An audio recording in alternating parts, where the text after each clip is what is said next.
Il est 20h et c'est l'heure du journal sur Burkina Info. L'actualité en titre.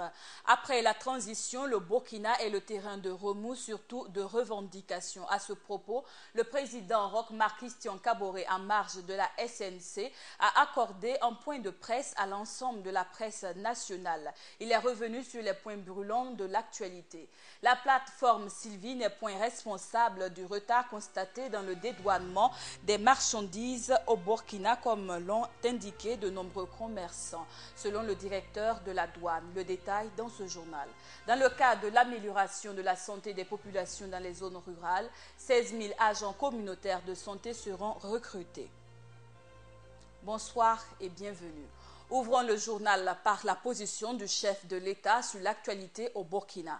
Nous ne pouvons attester du risque zéro en matière de sécurité après les attentats, a indiqué le président Kaboré à propos de la sécurisation du territoire. Le président a appelé à la vigilance et à la collaboration des populations. Suivez son intervention.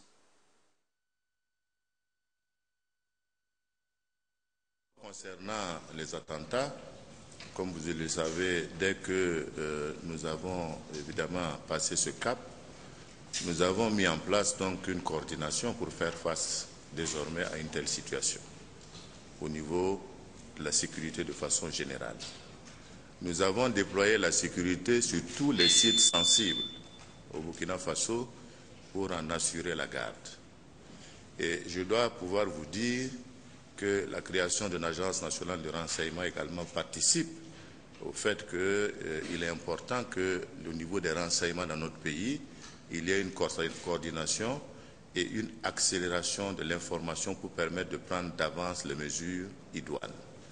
Comme vous le savez, au moment où il y a eu l'attentat, il y avait déjà dans l'air des informations selon lesquelles il y aurait peut-être eu un attentat ou une menace d'attentat sur le Burkina Faso. Mais le circuit actuel de l'information est tellement lent qu'au moment où vous recevez cette information, je dirais c'est un peu trop tard parce que les événements se sont déjà passés. Il faut éviter de tomber dans des situations où nous sommes obligés de courir après les événements. C'est pour dire que nous ne pouvons pas dire qu'il y a un risque zéro en matière de sécurité, qu'il n'y aura pas de risque, il n'y aura pas de risque, parce que nous devons apprendre à vivre aujourd'hui avec cette situation-là. Parce que comme vous le voyez, même les pays qui sont les plus développés, qui ont plus de moyens que nous, subissent ces attentats. Parce que quand quelqu'un décide de mourir, je crois qu'il n'y a pas de prévention à faire à ce niveau-là. Et c'est pour cela qu'il nous faut, non seulement au niveau de l'État, développer les moyens nécessaires pour assurer la sécurité des citoyens, mais il faut que les citoyens soient engagés également à une certaine vigilance quotidienne. Nous ne pouvons plus nous comporter comme hier. Nous devons être vigilants, nous devons faire attention à tout ce qui semble suspect et pouvoir dénoncer le plus rapidement ces questions-là au niveau des forces de sécurité pour qu'ils en assurent donc la prise en charge. Et l'affaire Isaac Zida s'est invitée au point de presse du président du Faso qui s'est dit surpris de voir sa nomination en tant qu'ambassadeur du Burkina aux États-Unis être publiée au journal officiel vu qu'il ne l'a jamais nommé à ce poste. Isaac Zida doit rentrer au Bercail après sa période de permission qui a d'ailleurs pris fin le 19 mars dernier. Suivez l'intervention du président à ce propos. Je dois simplement dire que le général Zida a demandé évidemment une permission qui a expiré, je pense, depuis déjà le 19 mars.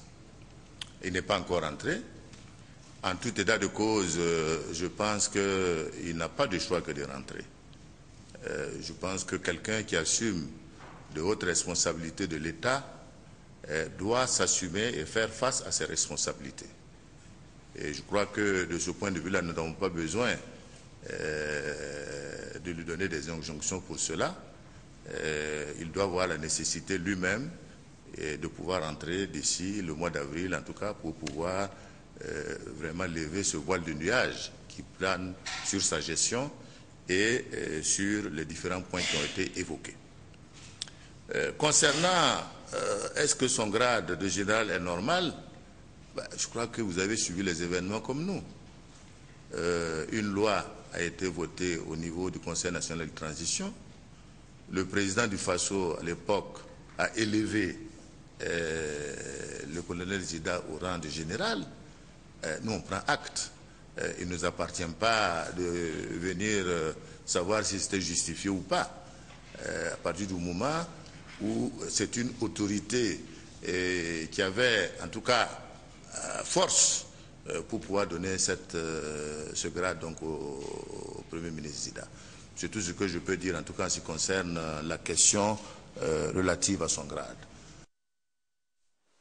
Parlons à présent de la grogne des syndicats et l'ultimatum pour la mise en œuvre des engagements pris par le gouvernement. Le président, à ce propos, a tenu à indiquer que le dialogue doit primer et que l'État ne peut redistribuer que ce qu'il a. Suivez son intervention.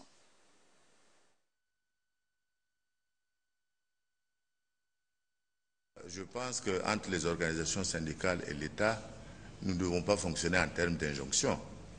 Le gouvernement est ouvert au dialogue. Nous l'avons dit et réaffirmé. Je pense que le dialogue, d'ailleurs, a été la base, justement, des solutions que nous avons pu apporter aux préoccupations des travailleurs. Je voudrais simplement dire que ceux qui nous donnent les injonctions doivent comprendre deux choses. La première, c'est que pour aboutir aux accords qu'ils ont signés avec la transition, il a fallu qu'il y ait un dialogue.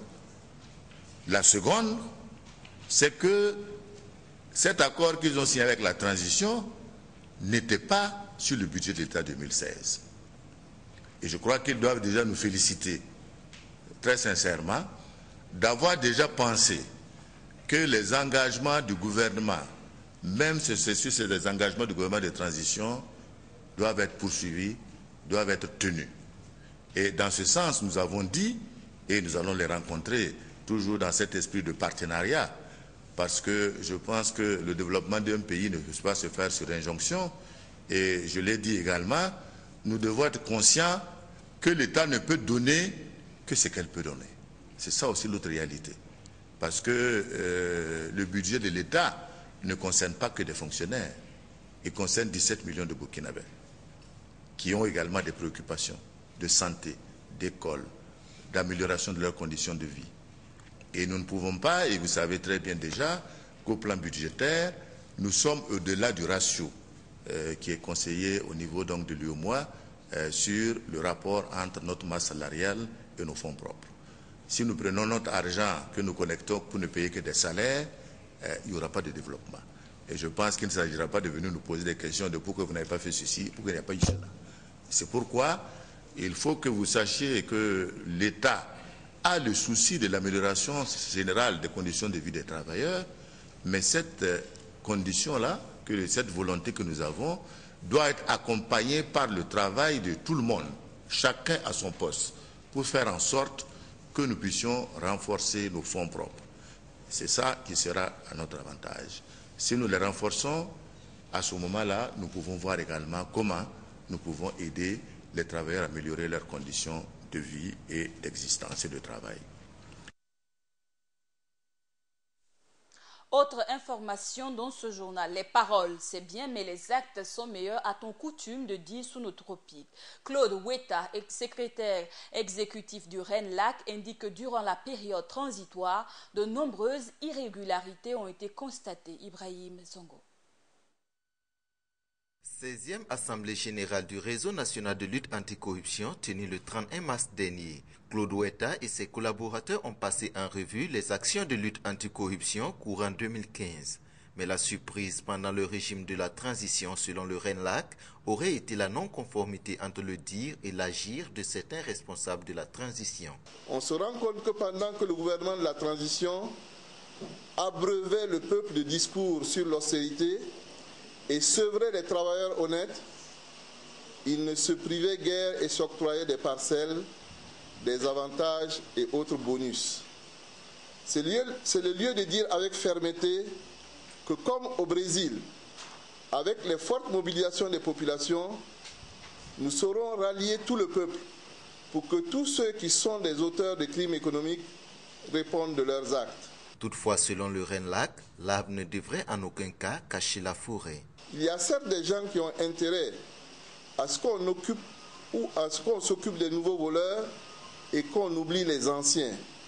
Mais pour nous, un crime égale à un crime, qu'il soit commis par un dignitaire du régime Compaoré, un dignitaire de la transition, un dignitaire du régime Roch Christian Kaboré ou même par un dignitaire de la société civile.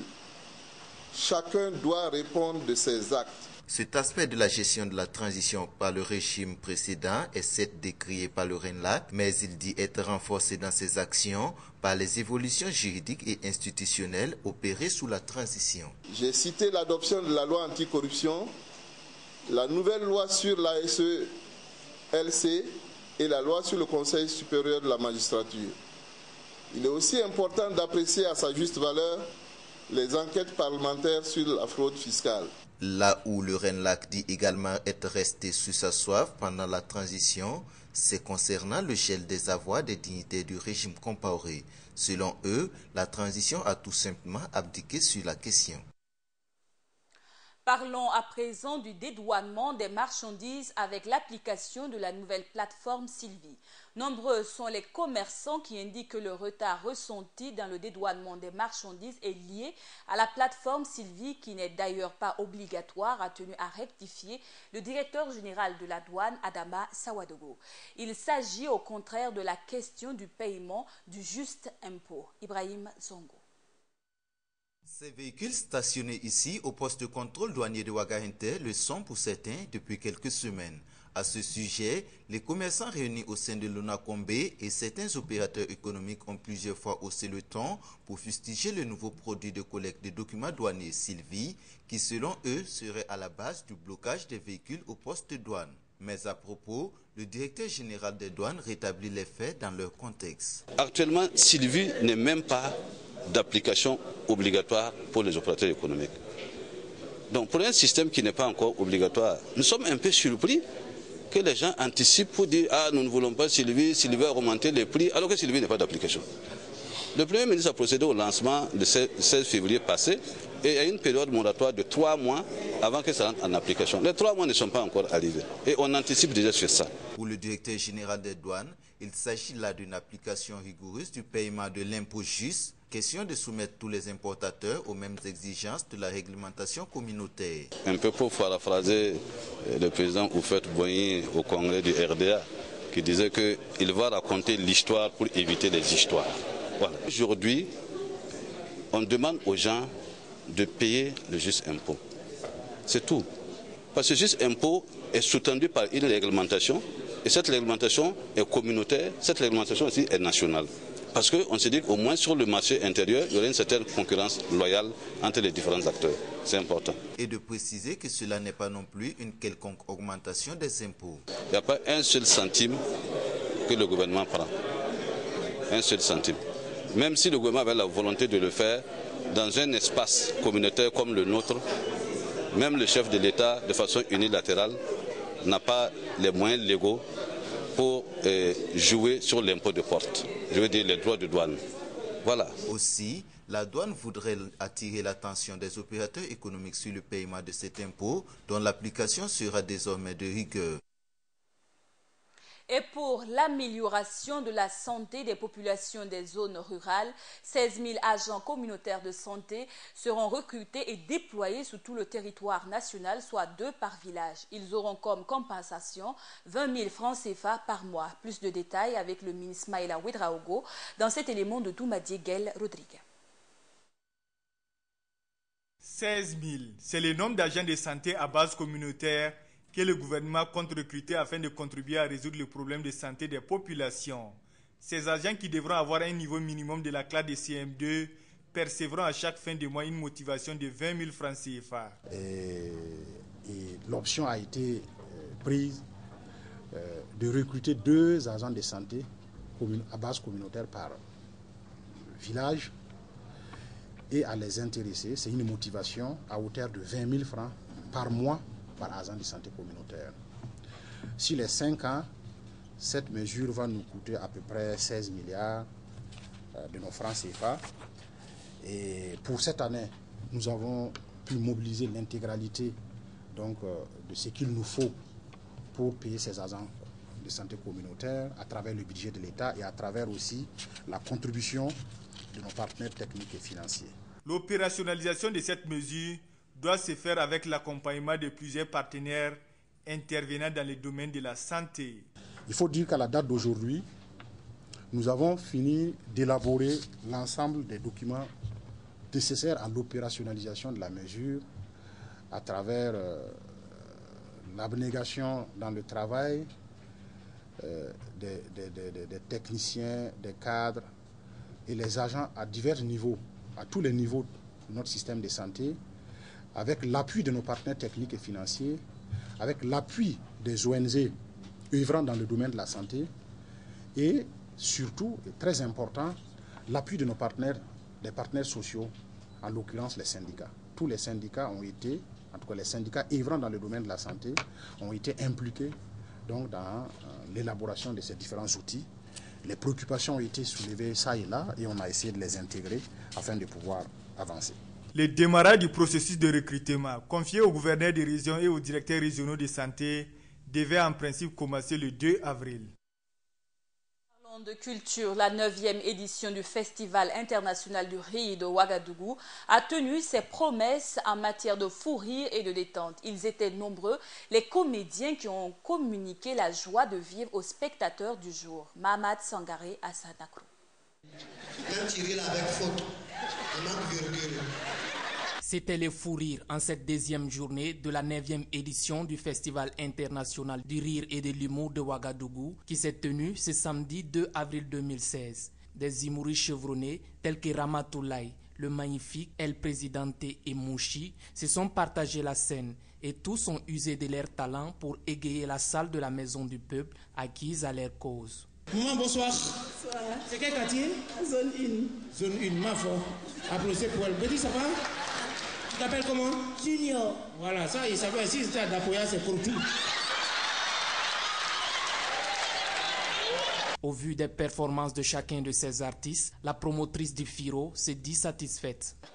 En tout cas, moi, je suis satisfaite. Et je pense que c'est aussi le cas de mon équipe, voilà, qui travaille avec moi depuis 9 ans. Très satisfaite. C'est pour dire que sans paix, sans joie, sans humour, on ne peut pas vivre dans un pays. Et on a besoin de ça pour se réconcilier. On a besoin du rire, on a besoin de la joie. Il faut un pays de paix, de joie. Et à certains artistes qui ont fait le déplacement de la Côte d'Ivoire d'apprécier l'organisation de la présente édition du FIRO. Je tire mon chapeau à Augustin. Aujourd'hui, on a joué devant une salle comme ça fait plaisir. Je suis ému de venir depuis le premier FIRO jusqu'au 9e. Vraiment, ça me fait plaisir. Le public, ouais, je suis fier parce que le public m'a soutenu. Grâce au public, pardon, Mouchi, il était satisfait et je vous ai donné ce qu'il pouvait vous donner. Il faut noter que la clôture de cette 9e édition du FIRO est prévue se tenir ce dimanche 3 avril 2016 dans la cour du FESPACO. On sait tellement, même humour, on fait la même chose. Artistes, ballon, on échange les joueurs. Même à Tanta, on partage ça ensemble. Quand ils finissent d'attaquer dans l'hôtel ici, ça va se laver à Massam. Et les artistes comédiens venus renforcer la cohésion nationale par le rire se disent satisfaits d'avoir effectué le déplacement de la capitale burkinabé. Leur impression dans cet élément d'Hassan Nakrou. Donner du sourire au cœur brisé afin de les réconcilier. C'est l'objectif de ce festival qui a regroupé depuis plus de 48 heures les humoristes venus de plusieurs pays d'Afrique pour renforcer le dialogue de réconciliation des Burkinabés. Et pour y parvenir, ils ont choisi comme arme le rire pour faire passer leur message, car l'Afrique en général et le Burkina Faso en particulier doit être un échantillon de joie et de bonheur. Aïe, tu connais affaire là. Les artistes, là, nous, on n'est pas dans l'affaire des politiques, on n'est pas dans les mélangements. Nous, on est en famille, on est en nous. Le reste, là, ça ne nous regarde pas. Tout ce que les gens disent dans les journaux, dans quoi. Regarde comment quand on est arrivé, regarde comment on nous a accueillis, regarde comment on l'accueille, l'ambiance. Et quand mes amis, tout le monde, Floby, Imilo, Gombo.com, Jaguar, la Jaguar premier, tous les humoristes, quand ils viennent en Côte d'Ivoire, voir comment on s'amuse, comment on échange, comment on travaille pour que nos deux pays, comment l'Afrique doit être un échantillon de bonheur, de joie. Voilà, c'est ce que nous essayons de faire. Donc, si on m'appelle, même pendant qu'on entend parler, même s'il m'appelle tout de suite, j'arrête l'interview et puis il m'en va. Pour certains, il n'avait même pas lieu de parler de réconciliation du peuple burkinabé, car c'est un peuple qui sait faire son histoire. Donc je quitte du Gabon pour venir participer à la réconciliation que je ne vois même pas. Excusez-moi, hein? Je ne vois même pas, parce que le peuple burkinabé est un peuple intègre. Ça, on me l'a appris à l'école, ok? Peuple intègre, ça veut dire un peuple qui sait laver ses problèmes, hein, lui-même. Pour commencer, depuis que je suis arrivé au Burkinabé, j'ai remarqué qu'il aime le commerce. Il se réveille très tôt, il dort très tôt, parce que demain matin, il doit encore faire commerce. Si toi là, tu es Burkinabé, tu es d'une province, parce que l'autre province là-bas, tu n'aimes pas le président là, je te jure, tu as raté. Pourquoi? Parce que l'autre là qui va te vendre un portable que tu vas acheter là, s'il est d'une province là, tu ne vas pas venir, portable là, ça ne va pas partir chez l'autre. Donc je crois, il faut vous réconcilier, peuple burkinabé. Il n'y a pas bamba entre nous. Ça que Blanc fait là, c'est division. Mais ce que nous, on doit montrer à Blanc là, c'est union, c'est amour. Ainsi, tous les Burkinabés doivent continuer à cultiver cette union et cet amour fraternel qui constitue une vertu cardinale pour un développement durable.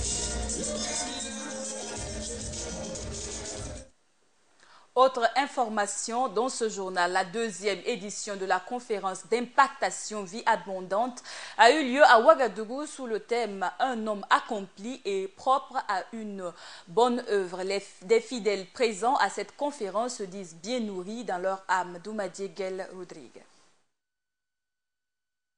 Un homme accompli et propre à toute bonne œuvre. C'est sous ce thème que s'est tenue la deuxième édition de la conférence d'impactation de la vie abondante SIVA 2016, un thème qui interpelle à la formation des hommes et des femmes pour être au service de Dieu et de la nation. Un homme accompli et propre à toute bonne œuvre, c'est ce type d'homme que Dieu demande pour le bien aussi de notre société et pour l'Église. Parce qu'un homme accompli et propre ne sera pas un danger pour la société, il ne sera pas un problème pour son prochain, mais il va être une solution. Et c'est pour cela que nous avons intitulé ce thème-là, pour permettre à cette édition de donner naissance à des hommes vraiment accomplis selon Dieu et propres pour l'œuvre de Dieu et pour la société. Les participants venus des quatre coins de la ville de Ouagadougou se disent satisfaits des enseignements reçus et de l'impact que cela a eu dans leur vie. Gloire à Dieu, il a appris beaucoup de choses. Un homme accompli et propre à toutes les bonnes œuvres. Je rends vraiment gloire à Dieu.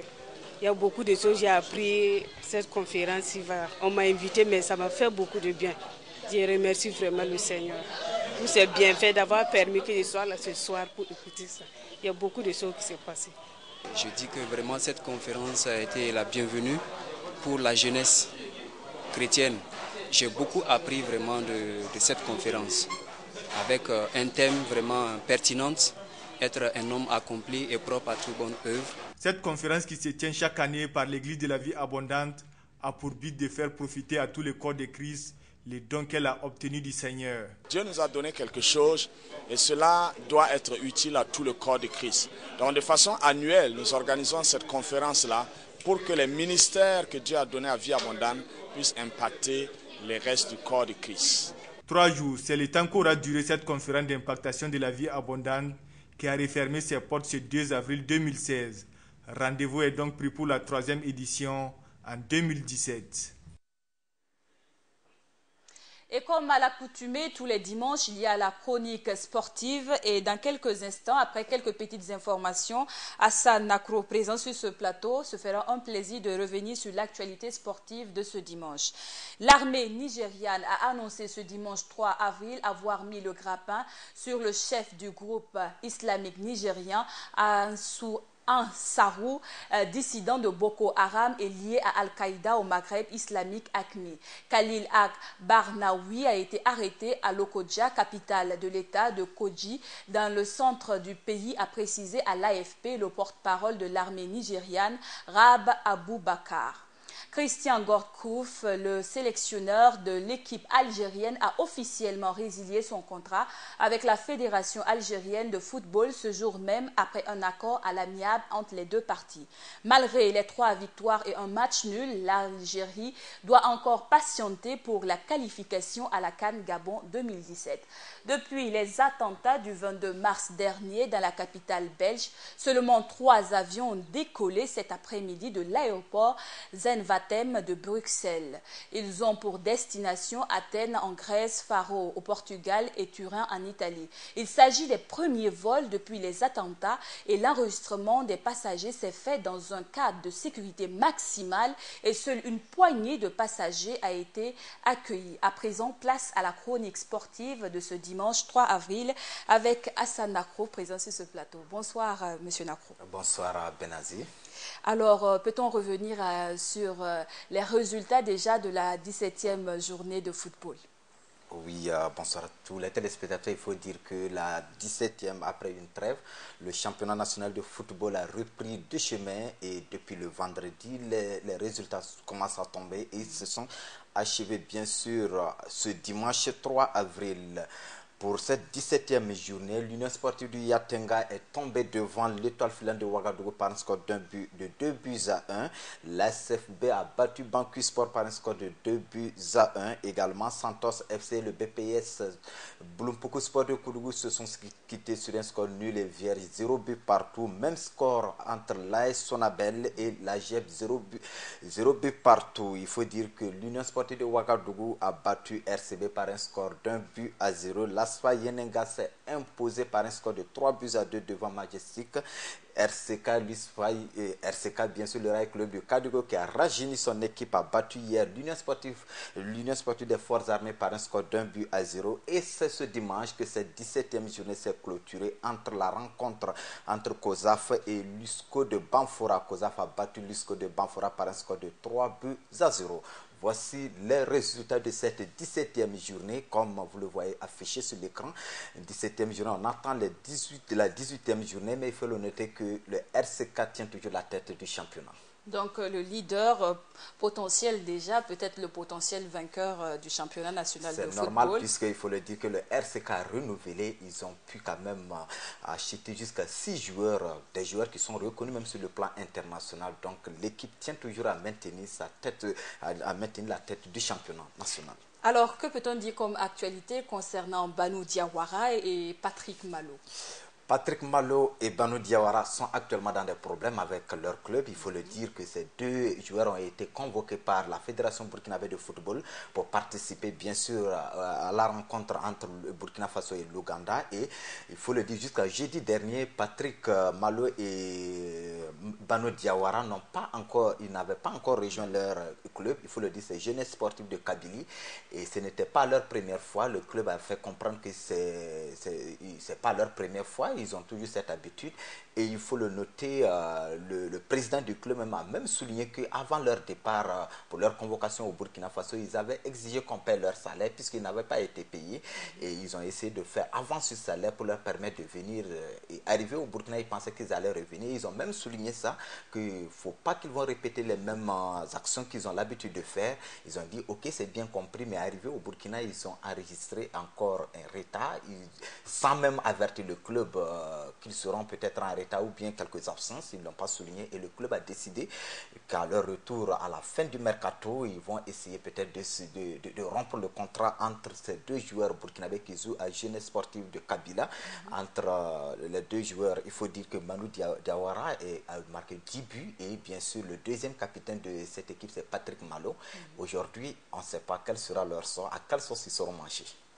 Alors, mais déjà, le FC Barcelone connaît déjà son sort puisqu'il a été, il a perdu face au Real Madrid par un score de 2-1. Peux-tu revenir en gros sur ce match-là qui s'est joué d'ailleurs même hier? C'était le grand derby d'hier. Je pense que tous les sportifs étaient accrochés à leur petit écran hier et jusqu'à la première mi-temps, c'était 0 but partout. Il a fallu attendre la deuxième mi-temps, la 56e minute pour voir d'abord l'ouverture du score.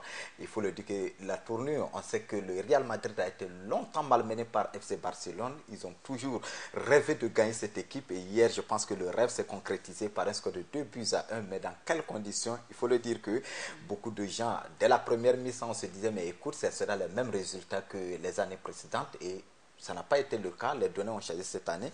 Zidane a remporté son premier classico, il faut le dire, Zinedine Zidane qui est le coach de Real Madrid.